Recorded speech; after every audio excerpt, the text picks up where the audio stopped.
So I'm going to go ahead and get started. Um, so for those of you who don't know me, although I think both of you do, I am John Daroff. I am the managing attorney at Realty Title Services in the Silver Spring office. So today we are going to talk about agency, which a couple of years ago, excuse me? So which a couple of years ago, Maryland renamed um, agency broker relationships. So I am one of the folks actually certified by the Maryland Real Estate Commission to teach this class, although today's class is not for credit. The information that you're hearing today, you'll see again when you go for your CEs. I'm going to sort of do a little bit of a stripped down version. But it is important, as a brokerage that we review these concepts and this information from time to time, especially because as the attorney at Realty Title Services, a lot of times I am asked, or maybe not necessarily asked, but I review your contracts and I start to ask questions about, well, who is your client? So, so that's what's going on. So I'm going to go ahead and share my screen. So the presentation, this PowerPoint here that we're going to review, just give me 1 second. I need to back it up for 1 second. This presentation that we're going to go over is the presentation that you would actually get in in your CE class. This is the presentation that the state has mandated. So there's really no better place than the information. There's really no better information than what I am going to share with you throughout our discussion today. Fortunately, since this is not the state mandated presentation, I can shortcut it a little bit. But just to sort of set the stage, as a realtor, you are involved in a couple of agency relationships. So I just want you to think about these for a moment while we're going through these concepts. So as an agent, okay, you are acting under an agency agreement with your broker, okay? So you have a fiduciary duty to Fairfax Realty and to, Dave Michalski, who is, the owner of the company, and Jerry as the branch manager. So one of the relationships that you have to balance is your relationship with your broker, okay? Another relationship that you have to balance is once you have signed your client on the dotted line, either with your listing agreement or your buyer broker agreement, you are now an agent of your client, okay? So you now have a fiduciary duty to your client. And remember, and this is key, although you are the person who has the relationship with your client, remember, your client is a client of Fairfax Realty, okay, or of your broker. So, so not only are you acting as an agent of the brokerage itself, but you are also acting on behalf of your client. All right.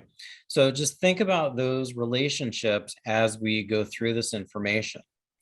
Now, as I said, a couple of years ago in 2019, the great thinkers in the Maryland legislature decided that agency was a little too complicated, so they thought they would complicate it more. And so now it's called brokerage relationships. So whenever you see brokerage relationships, we're talking about agency, okay? So this is sort of your introduction. Governor Hogan dealt with this. Like I said, there were changes in 2019. Not going to dwell on this. These are the course objectives, right? In this case, I'm helping explain the state's move from agency to brokerage relationships. We're reinforcing the proper use and completion of your agreements. We're going to go over the duties of licensees to clients and customers. Don't forget licensees, that's you realtors. We're going to discuss and analyze practical client and customer scenarios. And we're going to educate you on how to identify and properly act when presented with dual agency. And this one's actually really important. I mean, all of this is important, but I'm also going to tell you just from some items that I've seen in the title company. Dual agency is an important concept for us to talk about, especially because dual agency, for those of you who are licensed in DC and Virginia, dual agency works differently in Maryland. So you want to make sure that you're not getting caught in the trap. Okay. So the one thing I'm not going to do that's on this particular item is, well, we may review some forms as they pop up in the presentation here, but I'm not going to spend an awful lot of time on the forms. If people are interested and willing, we can always do a class just on forms, just to talk about, you know, what your responsibilities are. Okay. So the Maryland brokerage relationship law applies to the sale or lease of real property improved by 1, 2, 3, or 4 single family units. It applies to unimproved real property zoned for residential use. Okay. And it applies to leases that are for more than 125 days. So just a few reminders. Okay. Your brokerage agreement has to be in writing. It has to explain the events or conditions that entitle the broker to compensation. Okay. So if you take a hard look at your listing agreement or at your buyer broker agreement, it's going to tell you when you've earned that commission. Okay. Because oftentimes my recollection is that, you know, you've earned your commission when you found a willing and able and ready person to buy, but payment is not expected until settlement. And so sometimes what that means, or can mean in sticky situations, is you may have earned your commission, even if, you know, the relationship with your client goes south and the home still sells. You know, for example, maybe you were working with a seller and they finally said, you know what, I'm not really interested in working with you anymore. But you had found them a buyer, and the seller goes off, terminates your agreement, and then goes with the buyer that you found. Well, you might be entitled to some compensation there. And so that's why your broker agreements are very important. You need to know them inside out, but you also need to be able to explain them a little bit to your clients, because you're the one who is, you know, you can't give them legal advice. So I'll just say that. But, you know, they may ask you questions. And so some sort of general knowledge type of things, like, when do you get paid? You should be able to answer. You need to state the amount of compensation and whether you're authorized to receive compensation from a person other than the client. You need to state whether the broker can cooperate with other brokers and share compensation. So that's important because, you know, as you're out in the real estate world, and let's say you are the buyer's agent with Fairfax Realty, and you show a listing held out by brand X, and your client wants to do it. Well, guess what? You know, you better make sure that you can be compensated. I guess as I make that example, it's a little bit more on the listing side, because, well, I guess it's really both sides. Because when you're sharing commissions between brand X and Fairfax Realty, you know, That's the authorization. And that authorization is tucked into your listing and your buyer broker agreements. So that's why the real estate, why GCAR and the Maryland Association of Realtors have tucked those things in. Another thing your agreement has to have is a definite termination date that is effective automatically without notice from the client. So that's why you always have to have an expiration date in your buyer broker agreements. And also remember, because you have to have an expiration date, just make sure that if you're getting to the end of that and you're still working with your client, to have them renew. Okay. So that's another important item. And then you also, the agreement also has to contain a provision for the cancellation of brokerage relationships. Okay. So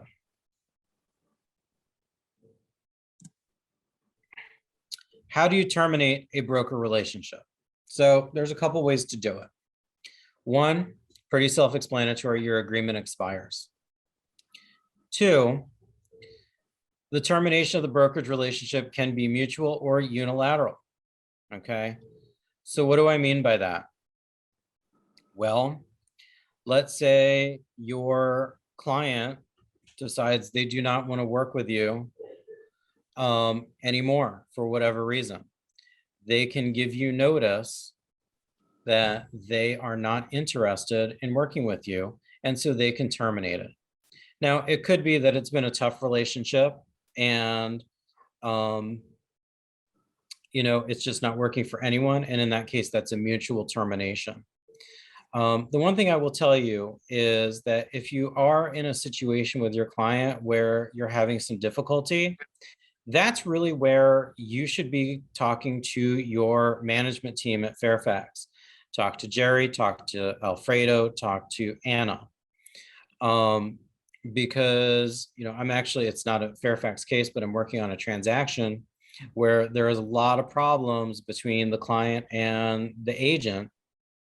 And so the branch manager is now involved, and it's still a tense relationship, but everybody is working towards, settlements, which is where we are in that case. So, your management team will be very helpful for you with navigating these things, but sometimes termination is, what's needed. The relationship can also be terminated by default. So if any party defaults under the terms of the agreement, okay? And you can also terminate the relationship if your client refuses to consent to dual agency. So we'll talk about dual agency a little bit more later. So just some FAQs about the brokerage agreement. So, and if anyone wants to chime in, I'll give folks like a minute if they want to say something. But what does it mean to have a client? How do you know who your client is? Anyone? Bueller? Okay. So the answer is a client is a person that has entered into your brokerage agreement with a broker under the brokerage relationship. So what this basically means is you do not have a client unless they have signed on the dotted line for your listing agreement or your buyer broker agreement. Okay, that's what this basically means. For those of you who have been practicing a long time, just a reminder, there is no presumed brokerage relationship. Okay, so when do you need to get the buyer brokerage agreement signed? Well, the answer is before you provide any services, you have to have a brokerage agreement in place. So those of you who are buyer agents, here's the deal, okay? Someone calls you up and says, I want to go see X house. Maybe it's your friend, your relative, some friend of somebody who knows somebody. And they say, hey, I'm calling you because I want to go see this house. Here's the deal. Before you walk into that house, they need to sign a buyer brokerage agreement. Otherwise, they are not your client. And because there's no presumed brokerage, if you go in and show that house Does anyone remember who you're working for if you don't have that brokerage agreement in place? Anyone? You're working for no one. In the old days, in the older days, you know, you're basically a sub-agent of the listing agent. But because there's no presumed relationship anymore, if your client decided to write an offer and you still didn't have your agreements in place, guess who's working for free? That's you. So what you can do in this case is, don't forget, brokerage agreements can be as long or short as anybody wants. So what you can do is you can have your brokerage agreement ready to go at that house that you're going to go see, and just say, oh, hey, let's just do a 1-day brokerage agreement. So that way you're covered for that day. And then if they want to continue working with you, you just whip out your brokerage agreement and you sign a new one. Okay. So, and it may give some clients a measure of confidence in your work if you say, hey, listen, it's not me, it's my broker. So, you know, I'm sure that, you know, your management team is telling you to make sure that you are getting people to sign on the dotted line. So just remember, your brokerage agreements can be as long or as short as you want. And it may be for some people that you'll do maybe a 1-day agreement just to go show some houses that day. But someone doesn't want a longer term agreement. And maybe that's a good way for you to shine. So that way they'll select you for the longer term. Okay. Next thing. What is compensation? Compensation is the amount negotiated expressed either as a percentage of the sale price or a flat out combination.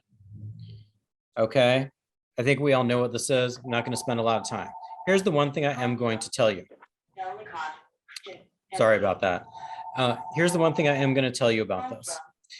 On your buyer broker agreement, if you write in that your compensation is whatever is offered in the MLS, you need to be very, very careful about this, because it could be that the compensation in the MLS is, say, only 2%, but you thought it was going to be 2.5 or 3.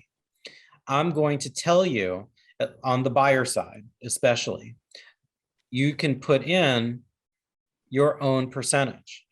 Okay. And I would actually advise you to do so, because what you can always do at the end is, if the percentage you put in does not equal whatever's being offered in the MLS, you have 2 choices. If it's been a particularly difficult client, you can say, well, you agreed to pay me 3%. So sorry, you have to pay the, 2.5, you have to pay 0.5%. Or you can just say, you know what, we're just going to adjust this agreement because 2.5% is just fine with me. Okay.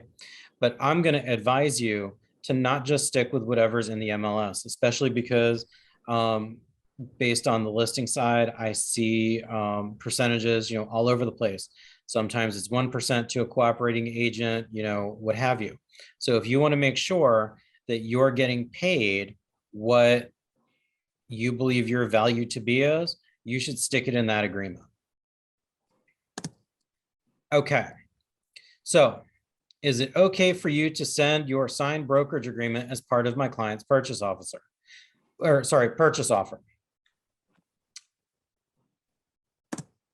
No. I actually get this all the time with contract submissions, but the answer is no.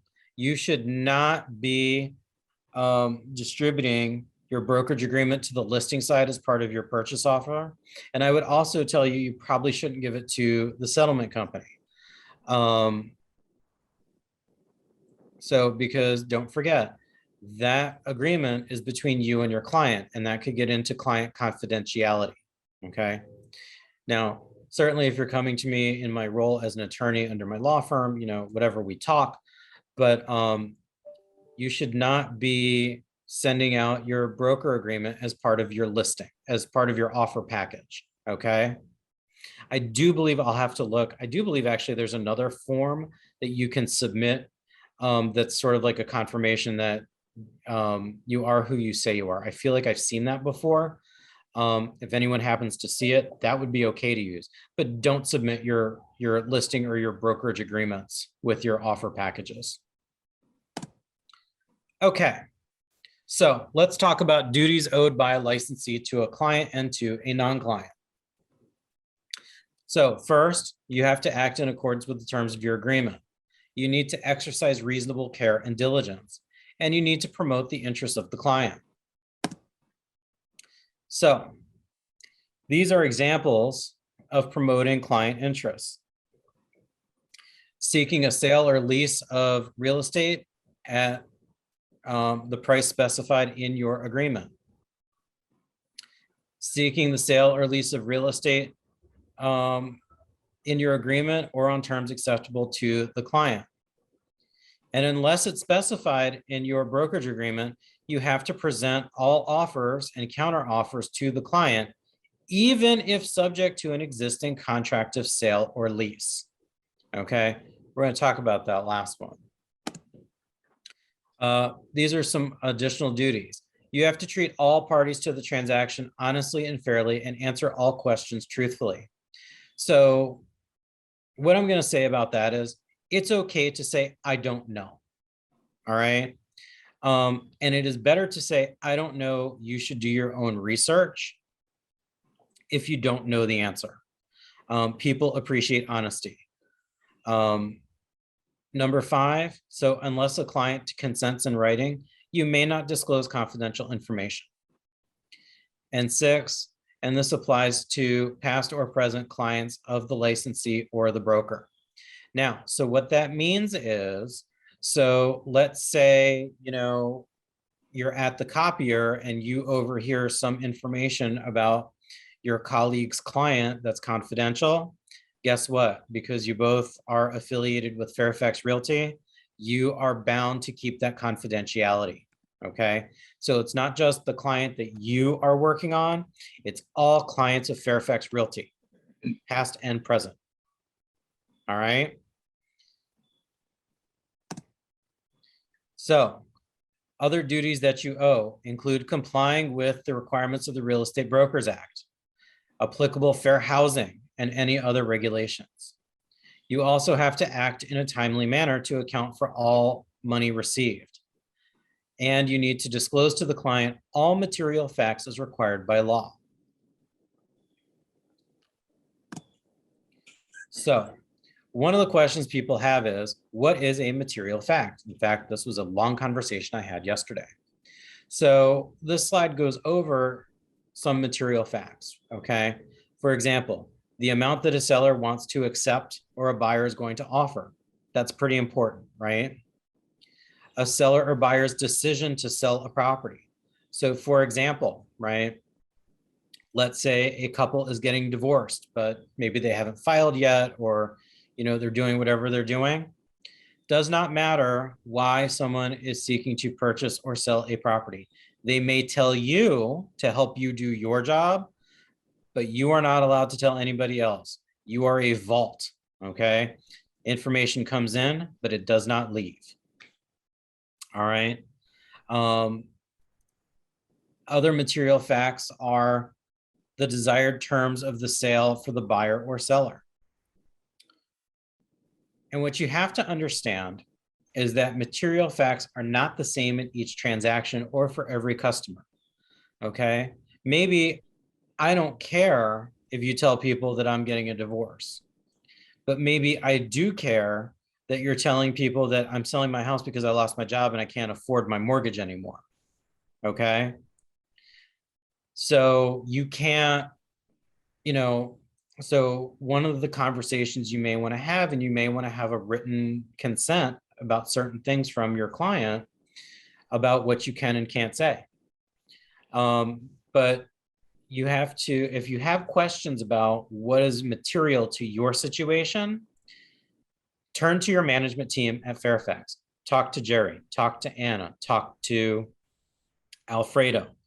It is critical that you pay attention to the events of your transaction to understand what is a material fact and what is not.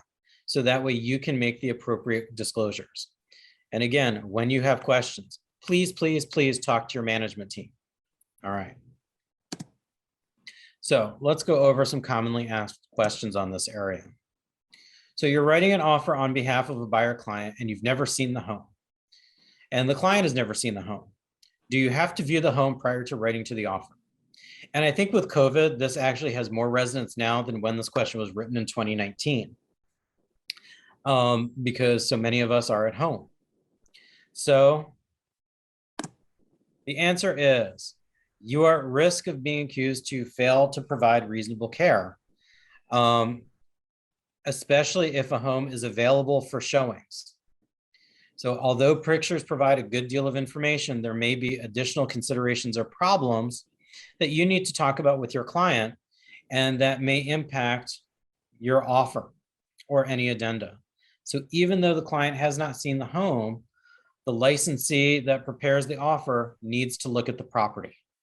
So even if your client can't go, and I know during the pandemic, I've seen this, people have gone, they've done, Facebook live videos, whatever the case may be. Make sure that you as the agent, if the home is available to be seen, that you see it. All right, next question. So I've been contacted by an agent to send disclosures for my new listing. My assistant forgot to upload them, and I've asked the agent to check with my assistant for disclosures. Has this happened to any of you before? Yes, no, maybe? Okay. I'm guessing it's happened to you because I get it all the time. But guess what? If you're a listing agent, you are responsible for providing the Maryland residential property disclosure and disclaimer upon request. Once the request is made, there should be no additional follow-up. It is your responsibility, listing agent, to provide the buyer documents, okay? If not, you are at risk of being accused of failure to provide reasonable care for delaying delivery of documents. And just remember, by the way, just a special aside for the disclosure and disclaimer statement, just remember, sellers, if you are not dealing with that document correctly, your whole deal can go up in smoke because the buyer has, I believe, 4 or 5 days to cancel the deal upon receipt of that document, which means if you hand them that document minutes, hours, days before settlement and they haven't seen it before, guess who can cancel the transaction with no penalty? That's right, it's the seller. Or sorry, it's the buyer. So you want to make sure that you are getting that residential property disclosure or disclaimer form out with your initial disclosures, and you want to do it early to cut off that avenue. Okay. So next, we're going to talk about a duty of confidentiality owed by a licensee to potential clients. A licensee may not disclose confidential information obtained from a prospective client in anticipation of forming a brokerage relationship, unless the prospective client consents in writing. So, confidential information can include facts that lead the seller to sell, the buyer to buy, a lessee to lease, or a lessor to lease, or the strategy of negotiating, okay? All confidential. You do not breach your duty or obligation to the client if you are showing other properties to prospective buyers or lessees. So for example, let's say you're working with 2 buyer clients and they're both interested in the same house. That's okay. You can show the same house to both people. You are not going to breach your obligation if you represent other clients looking at similar properties for sale or lease, representing sellers or lessors who have similar properties. Basically what's going on here is, if you have clients that are interested in the same properties, the same geographic area, same price range, et cetera, it's okay to show the same property to multiple clients. Now, if people want to write offers, that's a different issue. But if we're just showing, you're okay. The other thing that you're not doing is if a client consents for you to perform, you can perform ministerial acts on behalf of another person. And we'll talk a little bit more about ministerial acts later or right now. Ministerial acts. Okay. So this is performed on behalf of a client before and after the execution of a contract of the sale or lease. Basically, what you're doing here is you are assisting another or an unrepresented person to complete or fulfill a contract of sale with the client or of the licensee. It does not involve discretion or the exercise of your own judgment. So a classic example of a ministerial act, although Fairfax does not do front desk time. I know a lot of other brokerages do offer that. And what the story is here is, if say you're working the front desk, and someone comes in, or maybe you're in the lobby getting some coffee and someone says, gee, can you help me make a copy or whatever? That's a ministerial act. It's not asking you to do something. Or because Fairfax has several offices, maybe someone is working on a property here in Silver Spring, but the agent is with Fairfax Select in Falls Church, okay? And they come in and say, oh, gee, can you help me? Can you take this document or something? That's a ministerial act that we're actually supposed to comply with, okay? Now, if someone was working with another agent and they said, oh, hey, I need help, whatever, to figure out the comps or what have you with the home to figure out if it's a good deal, and maybe the agent's not there. Well, at that point, then yes, that's where the ministerial act leaves, because now you're having to use your judgment to, maybe guide someone in a purchase. Then you need to get the regular agent involved.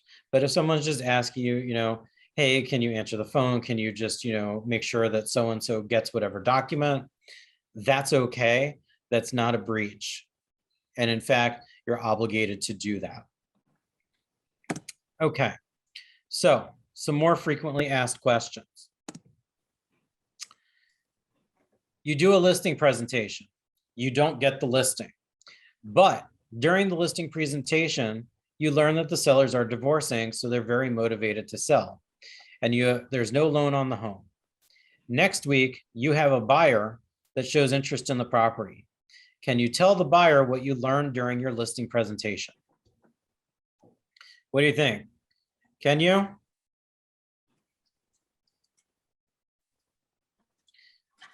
So, can you? Let's see. What is our answer? Whoops, come back. Oh, it's not working. The answer was, you were not allowed to do that. So something happened there.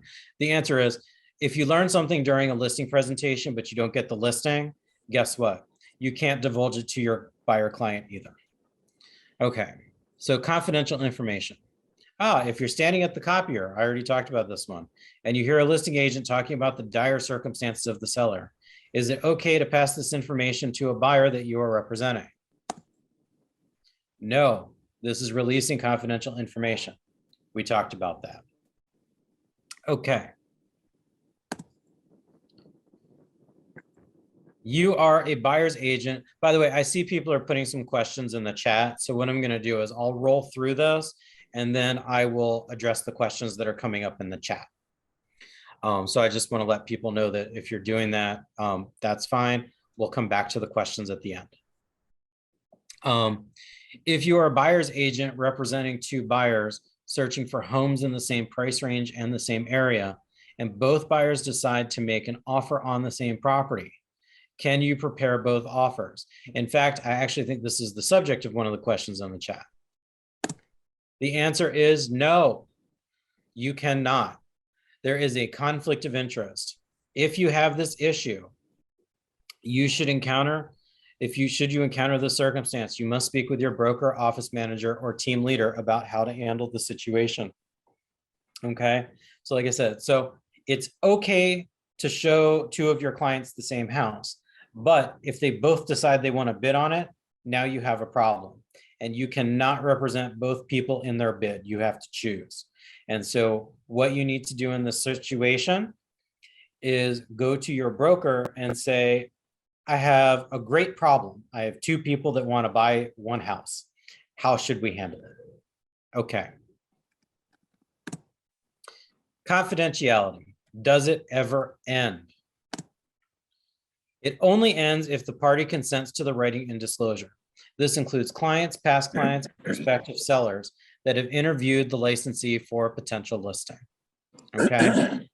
So basically, once again, you are a vault. Information comes in, but it never leaves.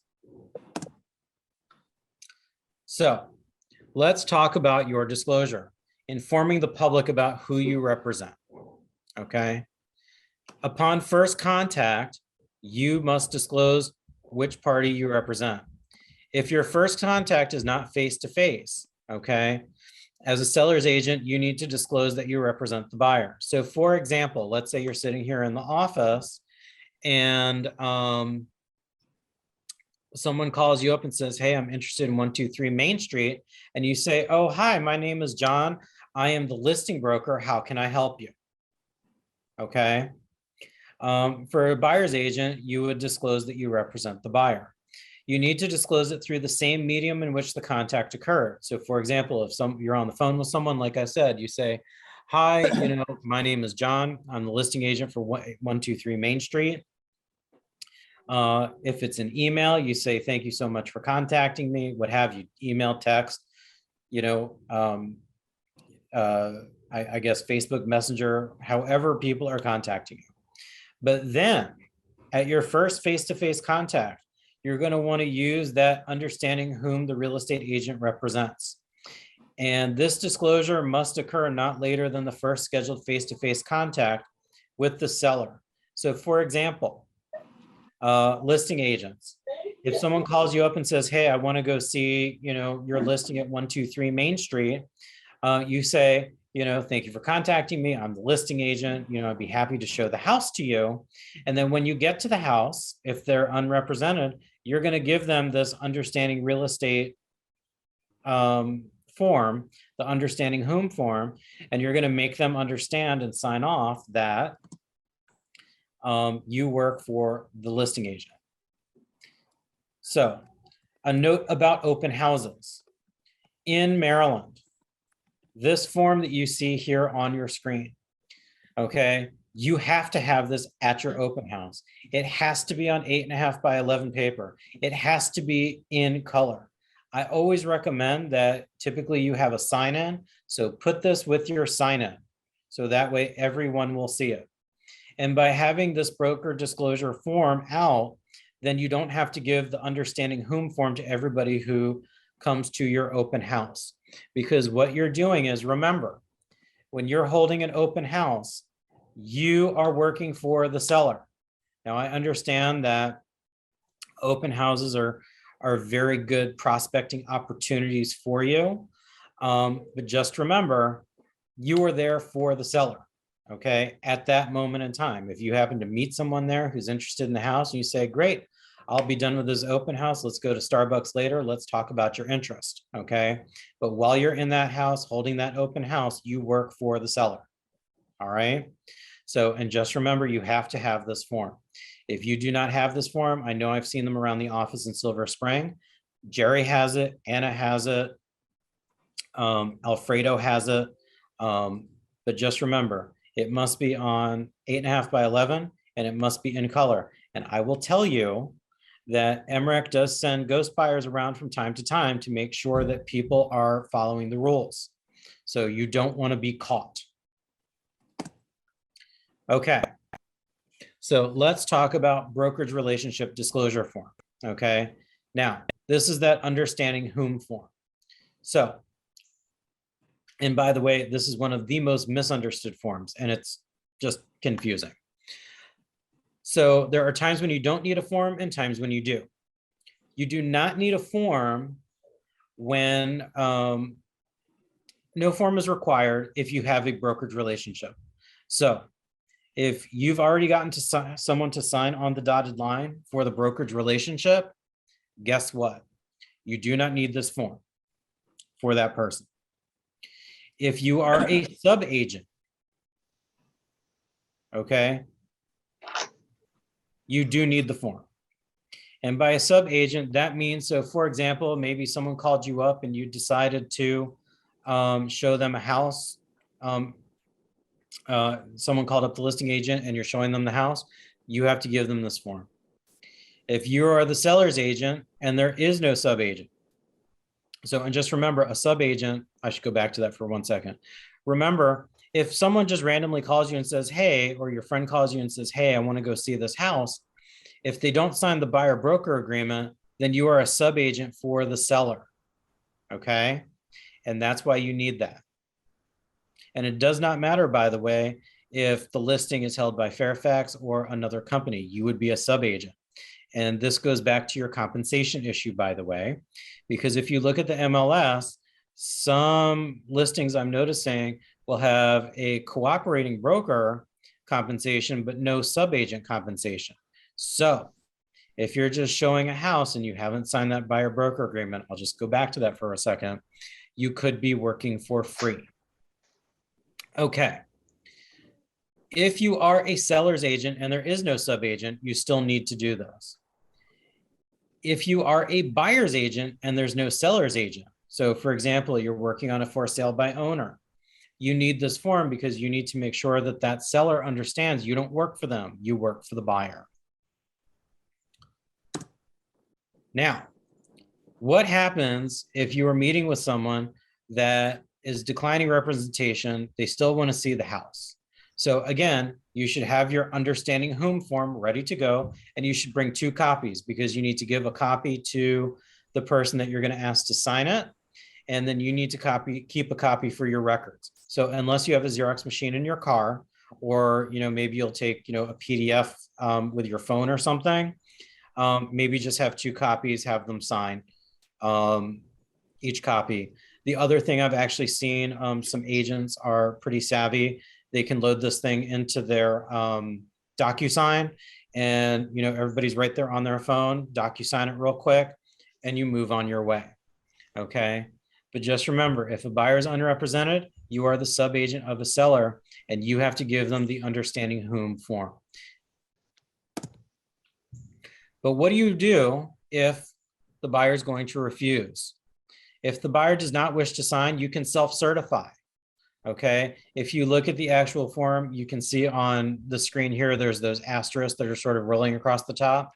Above the asterisk is where the buyer can sign. Below the asterisk is your self-certification. You only need to do the self-certification if you cannot get the person to sign. But again, even if they won't sign, you still have to provide a copy to the other party, okay? And keep a copy for yourself. So let's look at some frequently asked questions. Does Maryland law require all buyers and sellers to sign the understanding whom form? No. The buyer or seller has the option to refuse to sign the understanding whom form. When that happens, you are required to do the self-certification beneath the asterisk, okay, and indicate the disclosure was made and they were unwilling to sign. You have received an internet lead. How do you properly represent yourself in your initial communication? When the buyer completes the online inquiry form, frequently they are not aware who they're reaching out to. It is best to get the disclosure out of the way. For example, as I said, you can say, thank you for reaching out about buyer agent assistance with 123 Main Street. How can I assist you? If you represent the seller, you can say, thank you for reaching out for more information about 123 Main Street. I am the seller's agent for this home. How can I help you? And so those are some helpful hints. Is it required that you give the agency disclosure to attendees at an open house if they have a brokerage agreement with another broker? No, but you have to have the MREC open house disclosure sign, okay? So if people arrive at your open house and they are represented by another agent, but they say no, and you subsequently discover that they do have a brokerage agreement, what do you do? Well, at the open house, you need to make sure that you have your MREC disclosure sign displayed in color. Okay. Should an issue arise and you believe the buyer has misrepresented their representation status, contact your broker. Okay. So again, I can't say it enough. Your management team at Fairfax, Jerry, Anna, and Alfredo, they will save you from a lot of headaches and keep you out of trouble. Okay. So dual agency. Very misunderstood, especially because it is different in Maryland than it is in DC and Virginia.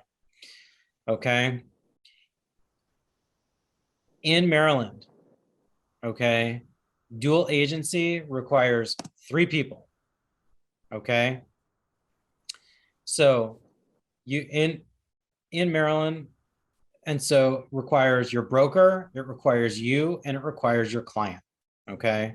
So this slide here is showing you the incorrect version of dual agency.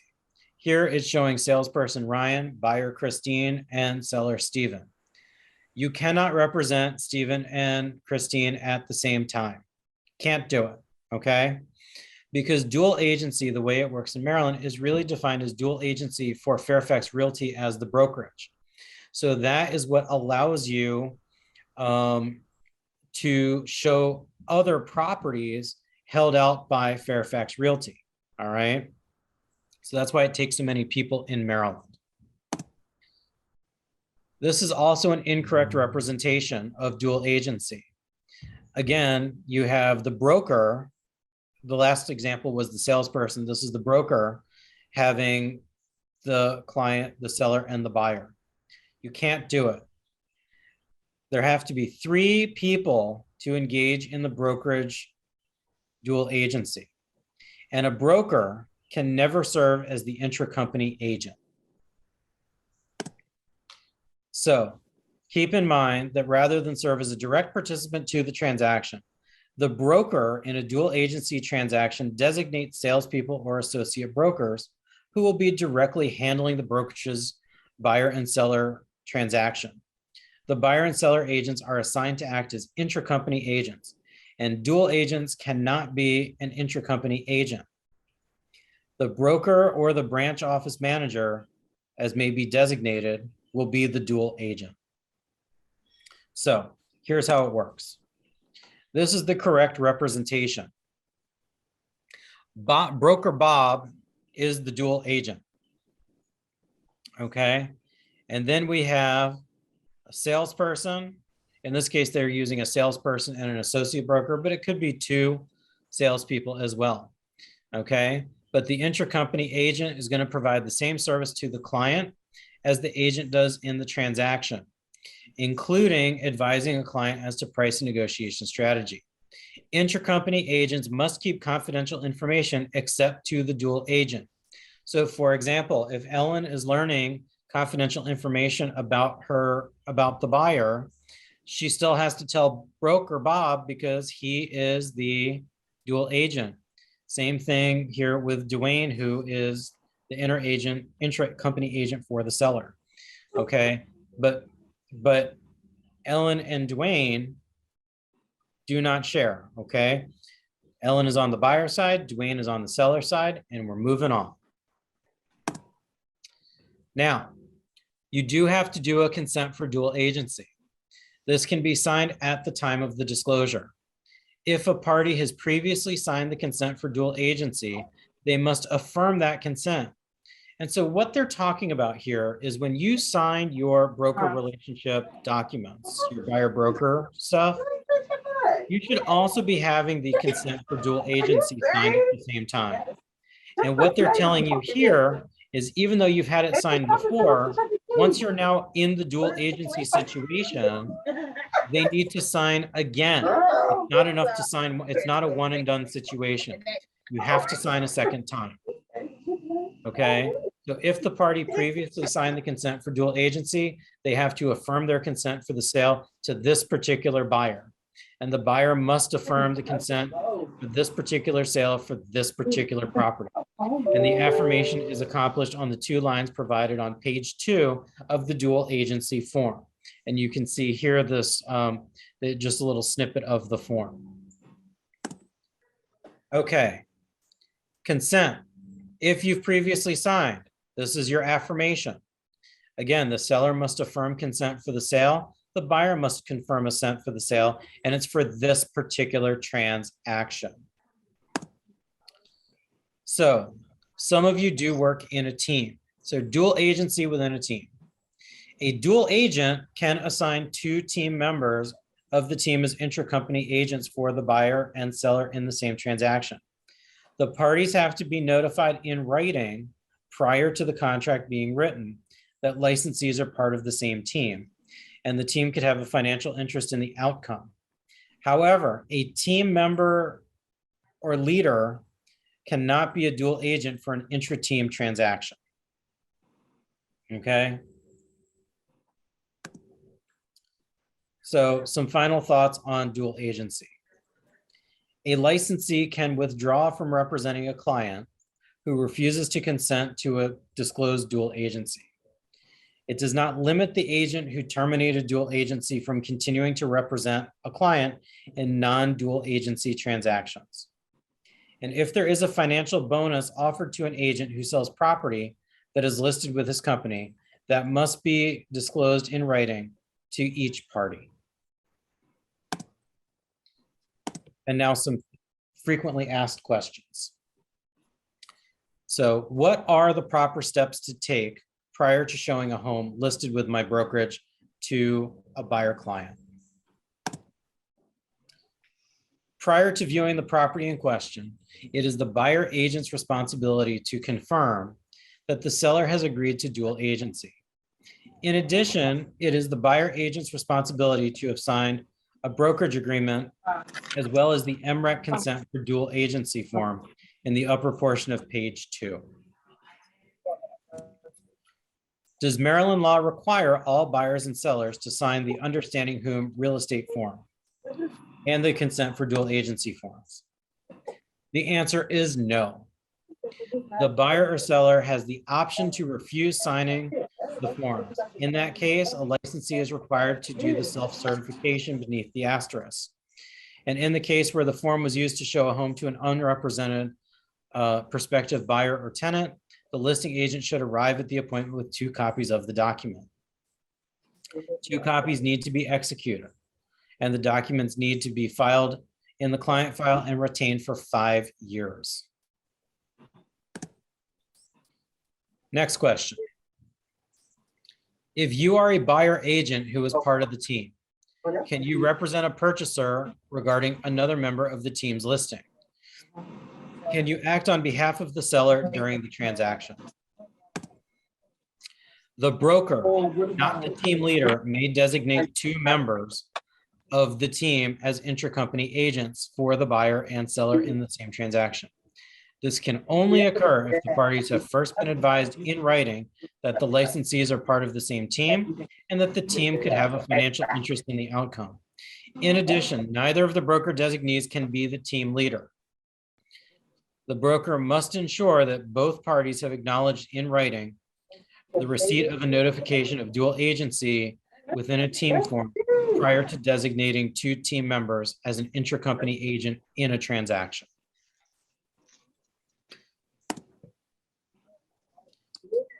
I am an intracompany agent representing the buyer in a transaction. All disclosures and forms required by law have been signed. The listing intracompany agent is going on vacation and will be gone when inspections are scheduled. The listing agent has asked me to handle the inspections and negotiate directly with the seller while he is gone. Can I do this? No. The broker must assign another intracompany agent to represent the seller during the agent's absence to negotiate on the seller's behalf. Agents, if you are taking a vacation, it is your responsibility to bring your absence to the attention of your broker and request assistance from another agent to provide coverage. Okay. All right. So that is the material that the presentation has. The state presentation actually has several other fact patterns and things that we could go through forever and a day. but we've now been going through this for an hour. So let's take a look at some of the questions that I'm seeing in the chat. Okay, so Dean, this is your question. It says, what is required of you if you were to submit an offer for 2 clients on the same property? So we did go through this, but I will revisit this. The answer is you cannot submit 2 offers for 2 clients on the same property. If that, and that is a great situation to have, but in that case, you would need to contact your broker, and an intra agent would need to be assigned to your other client for that transaction. Now, the way it should work in this case is if you do have to, you're going to want to contact your broker, and what you would tell your client is basically you have to pick one, and basically tell your other client, listen, I'm really sorry, but I have another client that is also putting an offer in on this house. And so for the offer on this house and this house only, my broker is going to assign you to work with so-and-so. And you can, make the introduction, make it as seamless as possible and just say, so-and-so is going to work on this offer with this property for you. If you are successful in your offer on this property, this person will continue to represent you for this property. If your offer is ultimately not successful, then you can continue working with that person until they find the property of their choice. Okay. So that's what's going on there. Let's see. So yes, Dean. So what I'm talking about today only pertains to Maryland. Because the rules in Maryland are a little bit different than they are in Virginia and DC. And we know that, and that's why if you do a multi-jurisdictional practice, as many, many people do, you need to be aware that Maryland is different. Let's so this is what is going on. Do you have, and does anyone else have any more questions? And then there's one more item that goes along with agency that I see that I want to talk about for 1 minute. Anyone else have any questions? If you want, you can unmute yourself and just ask, or you can put it into the chat. Okay, so one last issue that I'm going to cover, because I happen to see a lot in the title company, is, one of the first things we talked about was who was your client. And I want to talk about this because sometimes it's hard to know who your client is, especially when you're dealing with a limited liability company, or you're dealing with an estate. This comes up a lot with estates where someone says, oh yeah, we're going to put this property on the market, this, that, the other thing. And sometimes we get the offer and I say, well, where are the letters of administration? Who's authorized to sign on behalf of the LLC? Where is the operating agreement? So when you are dealing with people, when you are dealing with entities, whether it's an estate or a limited liability company or a corporation, anything like that, you as the agent should be asking to see these documents. And the reason is because before it comes to me at the title company, you need to know, A, that you're dealing with the right person, and you need to know that that person has signature authority to bind the company. So you should be asking the same questions that I do. And the question is, who is authorized to sign? In an estate situation, it does not matter if you have a copy of the will and the will is appointing someone.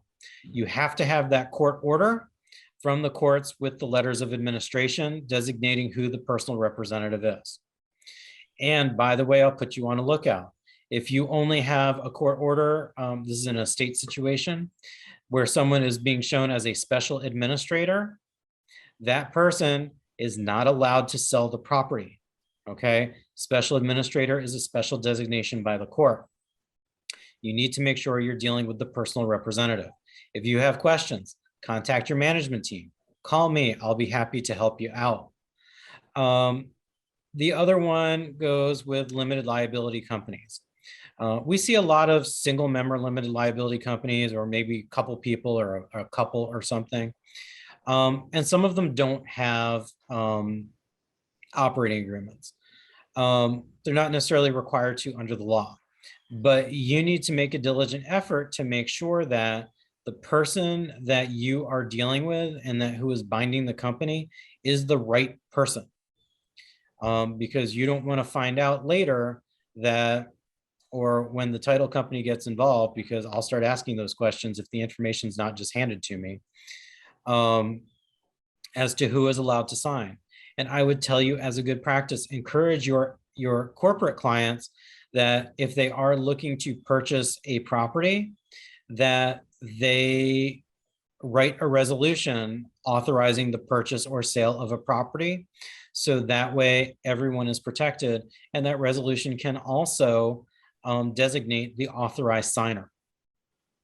So it's not just a title thing. For those of you that have worked with me, you know I ask those questions a lot, but they're not just settlement company questions. They're questions for you, because you don't want to find out if your contract goes belly up that the person who was trying to bind the company was not allowed to do it. So like I said, so it's not just a title company thing, it's a thing for you as well. Okay, so that's my piece about knowing who your client is. Are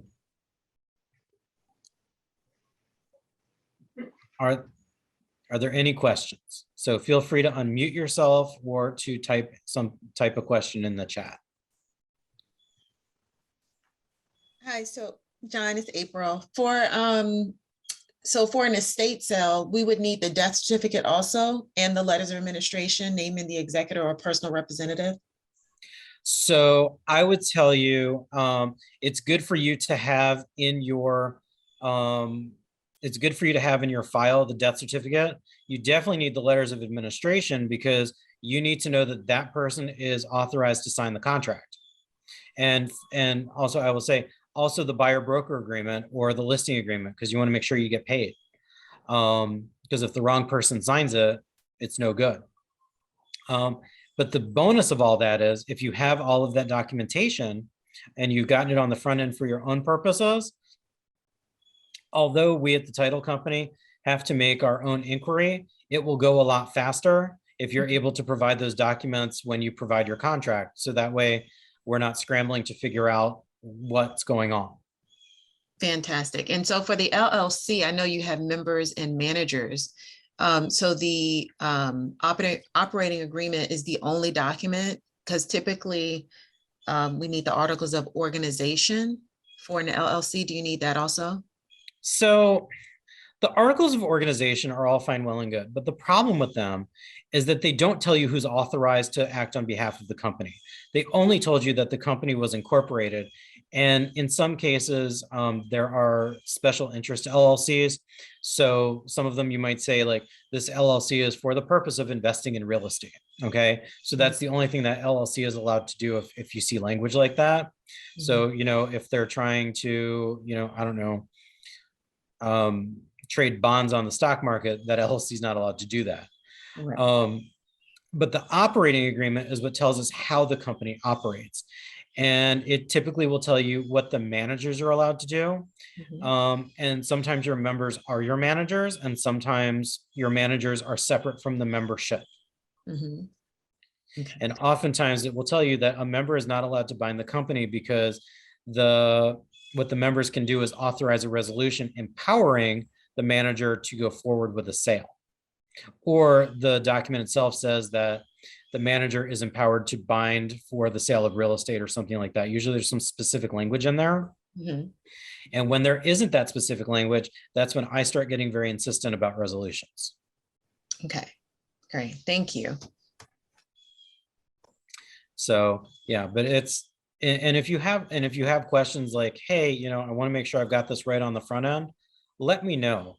You know, I'll be happy to try to help you out. And again, your management team should also be able to help you. Great. Thanks.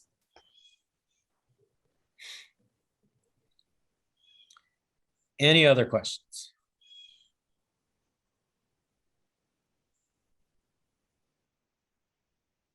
Okay, so I actually don't have anything more for you, but I do see that Jerry, Alfredo, and Anna are on the line. I don't know if any of them have anything that they would like to add. So if you do, please don't be bashful.